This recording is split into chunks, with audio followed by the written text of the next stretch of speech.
Take it from Shak and Swee. There's no need to fight and argue over which movie is the best or which you should see this weekend. Find out the best and the worst on this week's Showtime.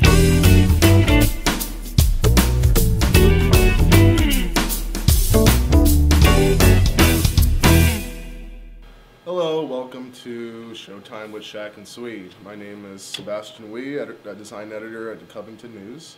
And my name is Shakeem Holloway. I'm the sports editor at the Covington and the Rockdale News. Today we are going to talk about the Oscars. The Oscars are the 22nd of February, and so that's pretty much this coming Sunday. And we wanted to, since we don't really have time to go through the entire list, we're going to discuss the Best Picture nominees. Now, Shakeem and I have not seen them all.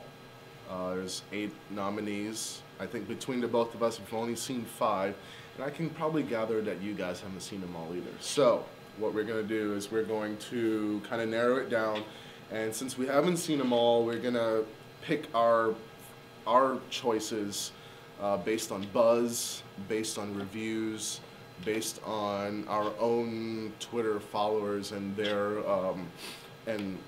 reactions to the film. And so, you want to run down the list of Best Picture nominees? The nominees are, well, it's 8. You can do up to 10, but there are 8 this year. And the nominees are Birdman, Whiplash, The Grand Budapest Hotel, The Imitation Game, The Theory of Everything, Selma, American Sniper, and did I say Birdman or Whiplash? I think I said Birdman. Well, that's 8. That's 8 of them, both Birdman and Whiplash. And we're just going to talk about the ones that we think should win, or the ones that we think will win. So you can start it off. Well, first, the 3 movies that we both haven't seen is The Imitation Game, Grand Budapest Hotel, and what's the other one? The Theory of Everything. The Theory of Everything. Now, I'm sure these are fantastic movies, but they're not going to win the Oscar. Now, Theory of Everything, Eddie Redmayne, who plays Stephen Hawking, now he probably has a chance to win Best Actor over Michael Keaton for Birdman. But other than that, I don't think, neither of us think it's going to win Best Picture. Grand Budapest Hotel, it's directed by Wes Anderson, and it's a comedy, and it's a Wes Anderson comedy, so it's very quirky. We're surprised they even got nominated for Best Picture. So there's no way it's gonna take the trophy at the end of the night. And The Imitation Game. Now, Benedict Cumberbatch pulled in a terrific performance as far as we have read. Sherlock Holmes. Yeah, Sherlock Holmes and Smog. But the chances of it winning Best Picture is also very unlikely. So really what we're looking at as we narrow it down between Whiplash, Birdman, Selma, American Sniper, and Boyhood. As much as it sucks, Selma, because of the number of nominations it got, I think it only got Best Song and possibly one other nomination. This just has no chance of winning, unfortunately. We both enjoyed the film, but still, we don't think it's going to make it up there. So Selma's out. And Whiplash, you want to tell us about Whiplash? So Whiplash is one of the films that I've seen that Sebastian hasn't seen. I think it's a great film. I think it's probably underrated as far as buzz goes heading into the Oscars. But it's one of those films that's really great, but it could have been better had it a little bit more depth been added. Miles Teller is great in the film, and J.K. Simmons, a.k.a. J. Jonah Jameson, he does a great job. I think he still kind of plays those J.K. Simmons characters where he's, an a-hole and just talking a lot of trash, but it's a lot more serious. We got Buddy Rich here. Little trouble there. You're rushing. Here we go. 5, 6, and... Were you rushing or were you dragging? I don't know. If you deliberately sabotage my band, I will f you like a pig. Oh, my dear God. Are you one of those single-tier people? You are a worthless pansy ass who is now weeping and slobbering all over my drum set like a 9-year-old girl. I do think it's a really, really good film. I don't think it'll win Best Picture, but if there was a ranking, it's top 4, top 5 in there. Easily, yeah, absolutely. Whiplash is also a very tiny independent film. I don't think there has been a film since The Hurt Locker that won Best Picture, being an independent, smaller film. So that's why we think that one will be out. So what it really comes down to now is American Sniper, Boyhood, and Birdman. Now, American Sniper, we both have seen, and we both think is really, it's fantastic and it's really good.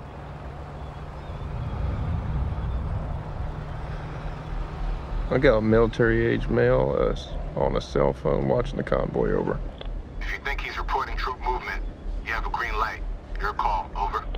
Maybe he's just calling his old lady.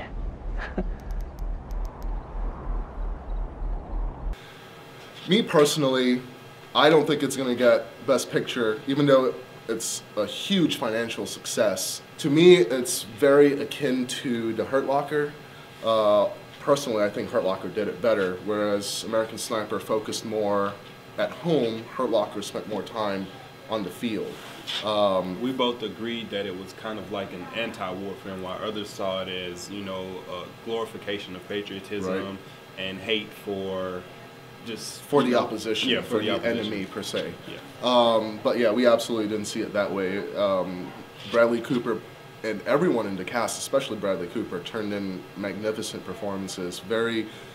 Sometimes it was tough to watch Bradley Cooper going through the emotions he had to go through, especially coupled with very intense scenes. So now, war films are traditionally sort of would be in the Best Picture category, but we think this one, because The Hurt Locker has already gotten it before on a very similar subject, we don't think it's going to. But then again, Clint Eastwood has a way of surprising everyone. Yeah, like he did with the box office. With $1 Million Baby. I didn't expect that one to take Best Picture that year, and it did. So now it comes down to, really, with all the buzz and all the raves and all the awards even, is going to be between Birdman and Boyhood. Who is this guy? He used to be Birdman. I like that poster. You wrote this adaptation? I did, yeah. And you're directing and starring in your adaptation. That's ambitious.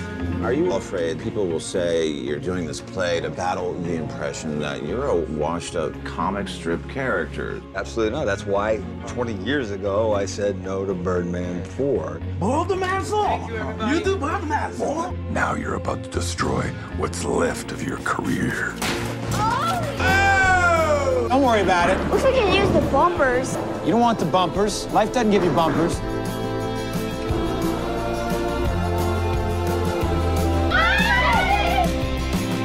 Mom.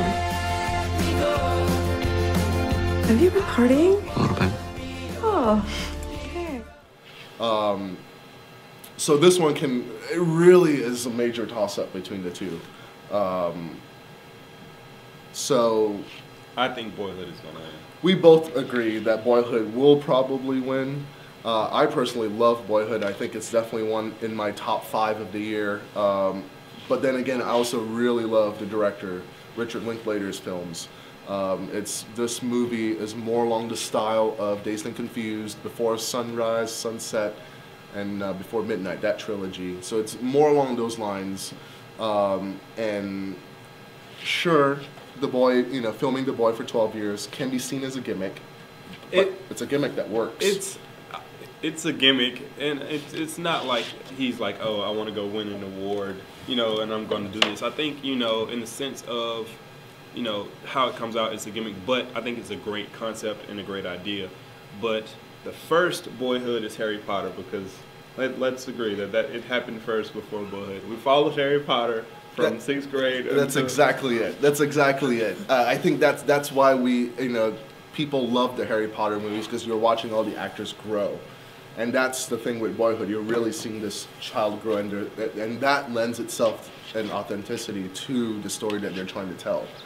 I was a fan of the cinematography in Boyhood. I liked the director. I thought it was good. I like the actors.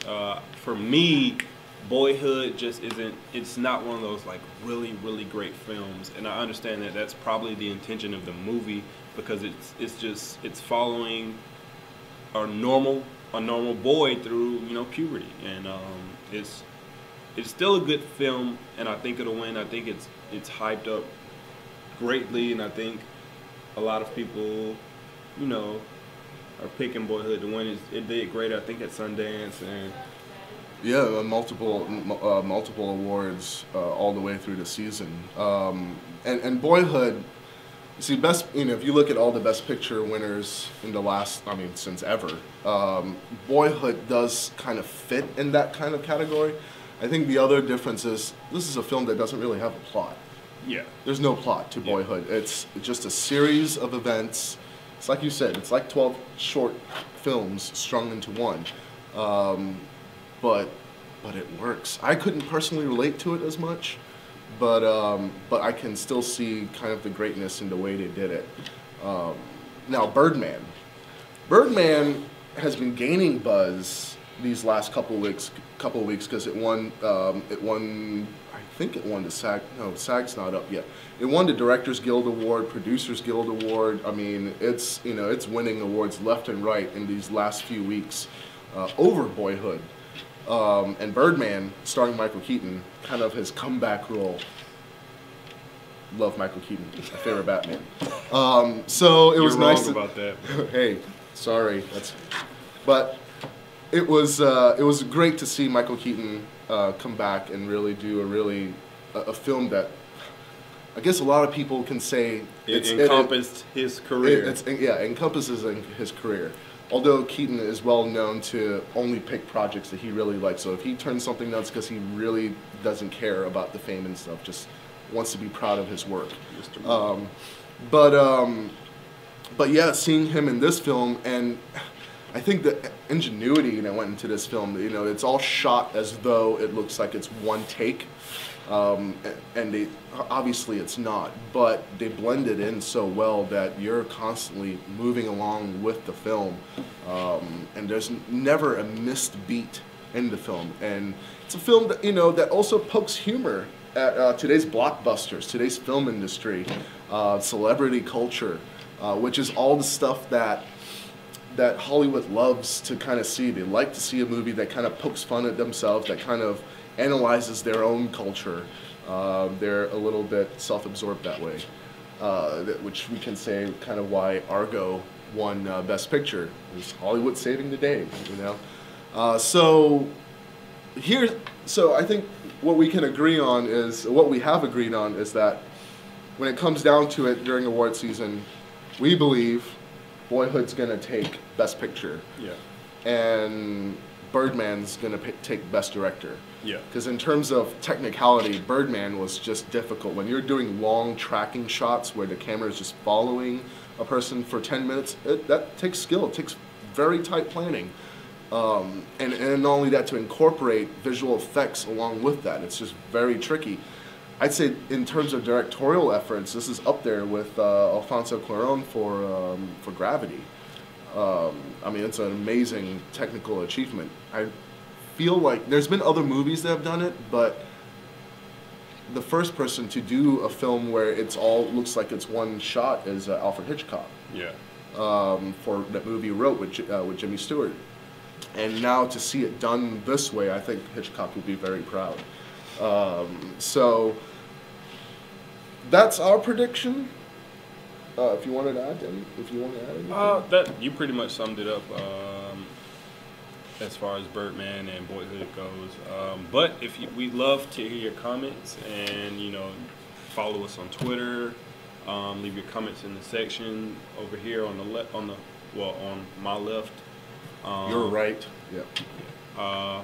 And hopefully you'll watch us again. Yeah. Let us know what you like, and please send us some feedback. So we'll know, and let us know what you want us to analyze next time around. All right. Thank you.